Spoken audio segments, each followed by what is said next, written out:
I watched with great shock and sadness the tragic events that took place in Turkey and Syria following that terrible earthquake that had struck their land. I was saddened, as was so many people who watched this event unfold on our news reports through the week. We watched as we saw those rescuers scrambling over great piles of rubble, looking for people who may have survived the collapse of the buildings in their particular areas, where there had once been houses and units and offices. Now it was just piles of concrete and steel.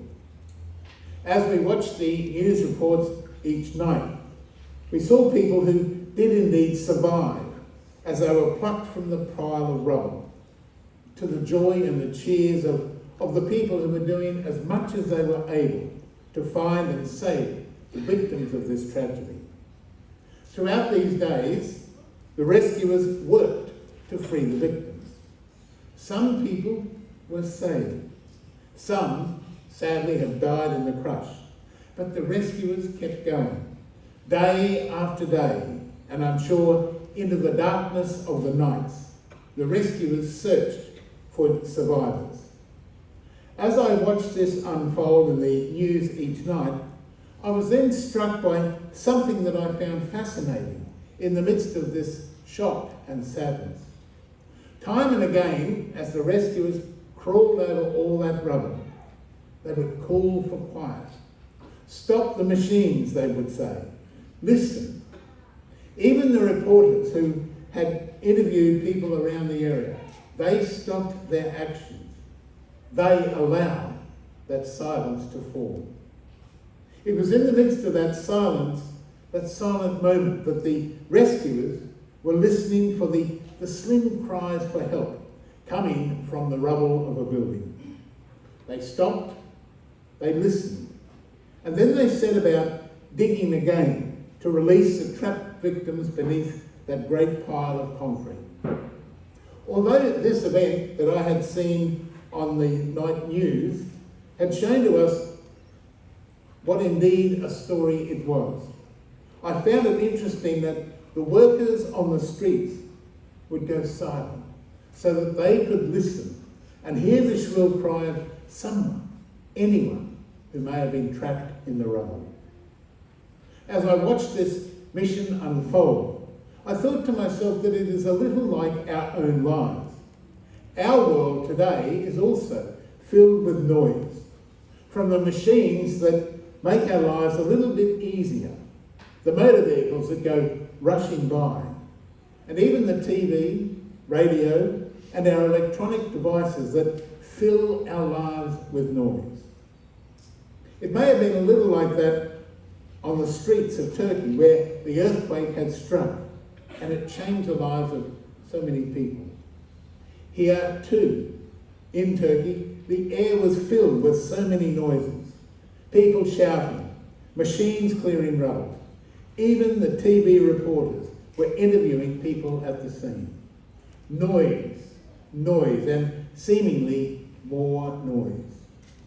But then the rescuers called for silence as they listened for the voices of the survivors.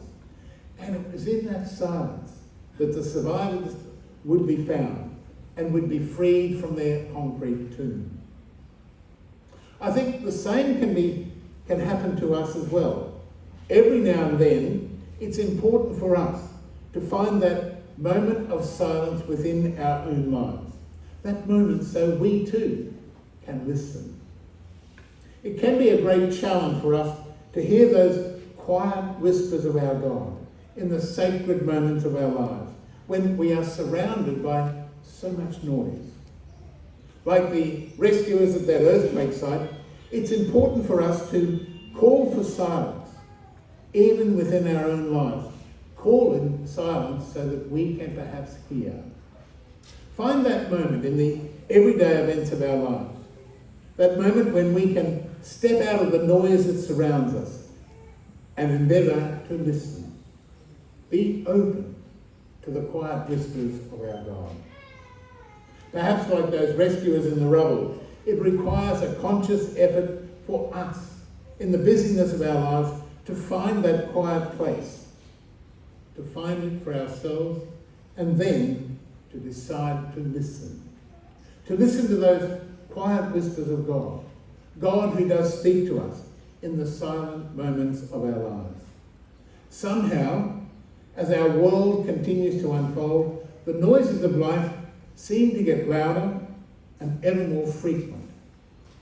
And there are times when we are simply swamped by all that impinges upon our lives.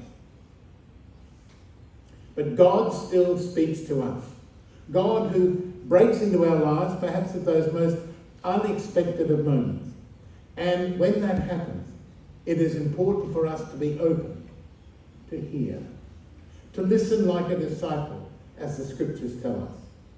It is important for us to find that silence within our lives when we can simply stop and listen. Just as those rescuers in Turkey and Syria would stop what they were doing and listen. Listen to what was important to them at that moment, the cries of the helpless. So when God speaks to us, it can be helpful for us to enter into that silence, to be open to that presence of God in the midst of all that is happening to us, and in the midst of those noises that surround us. It may be time for us to stop, to listen, and to hear what God is saying, to hear the silent whispers of God within our lives today.